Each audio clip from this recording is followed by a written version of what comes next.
Hola a tothom! Avui aprendrem les normes d'ortografia de la B alta i la B baixa en català. En general, escrivim B alta davant d'L i R i darrere d'M. També, si a la família de paraules d'aquell mot hi ha paraules amb P. Anem a mirar aquestes normes més en detall. 1. Escrivim B alta davant d'L i d'R.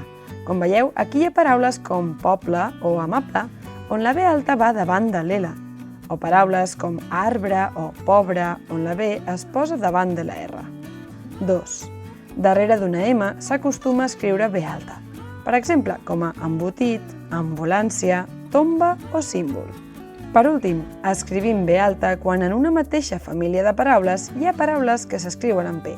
Mireu, el masculí és llop, amb P, i el femení és lloba, amb B alta. El verb saber, amb B alta, però ell sap, tercera persona, que va amb P.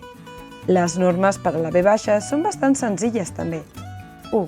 Per a les terminacions en imperfecte indicatiu, com jo caminava, parlava, mirava. 2. Darrere d'N.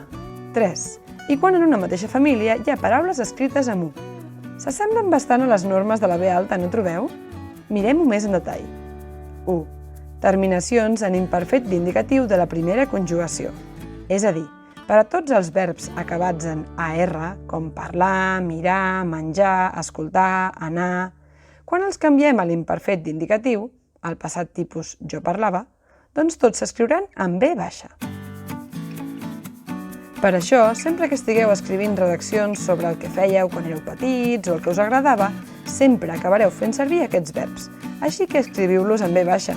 Per exemple, quan era petita sempre anava al parc i jugava amb els meus amics. Sempre menjava mandarines i m'agradava veure cacaulat. Mirava Doraemon i Naruto a TV3.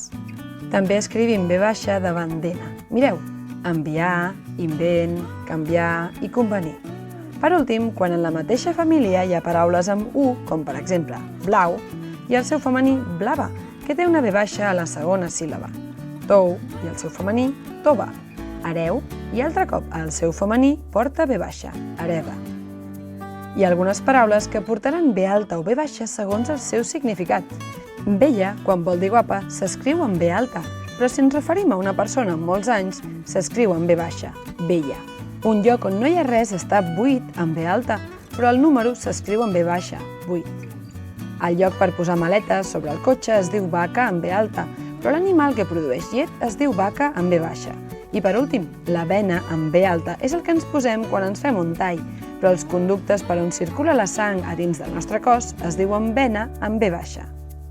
A continuació us presento les dues paraules estrelles del tema d'avui, paraules que molta gent encara escriu malament. Beure, com quan bevem aigua, i veure, de quan amb els ulls mirem algú. Com podríem recordar-ho? Doncs mireu, oi que quan bevem aigua aixequem el braç ben amunt? Doncs com que el braç va cap a dalt, la B que escrivim serà la B alta. En canvi, quan algú ens diu que ens vigilarà, oi que posa els dits en forma de B baixa al davant de la cara? Doncs quan veiem o vigilem algú, ho escrivim amb B baixa. Ara ja mai més no tornareu a fallar, oi? Per comprovar si us en recordeu bé, aquí teniu alguns exercicis. Pauseu el vídeo i intenteu completar els buits amb B alta o B baixa. D'aquí 10 segons sortirà la resposta en pantalla.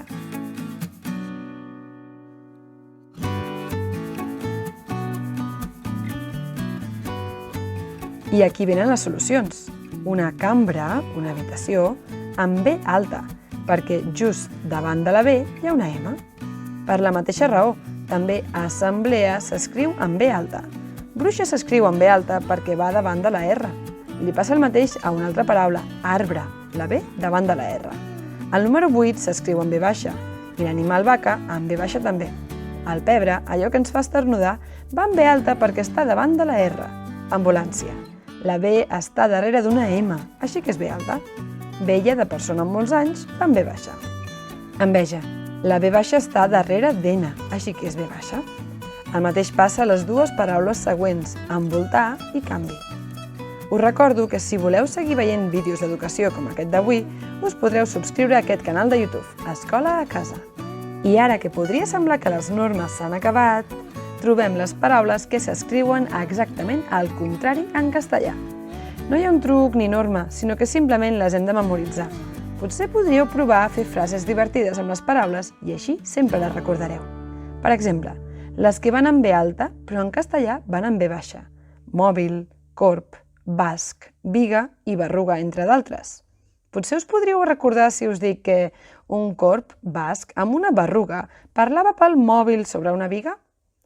També hi ha paraules que en català van amb B baixa, però en castellà al contrari. Advocat, aprovar, avi, avorrir, govern, haver, núvol, savi, vaixell, cavall. Se m'acudeixen frases del tipus un advocat del govern va aprovar una llei per avorrir a tots els avis savis. O hi havia un cavall en un vaixell sobre un núvol. Què us sembla? Per últim, us deixo una llista dels pseudoderivats. Són paraules que provenen directament del llatí i s'escriuen just al contrari que altres paraules de la seva mateixa família. Com moltes paraules amb B alta i B baixa, no tenen truc i s'han d'anar aprenent a poc. Us animo a anar fent frases divertides de totes elles. I fins aquí el nostre vídeo sobre la B alta i la B baixa en català. Per a més vídeos d'ortografia i de molts altres temes, podeu subscriure-us al canal o visitar el blog. Fins aviat!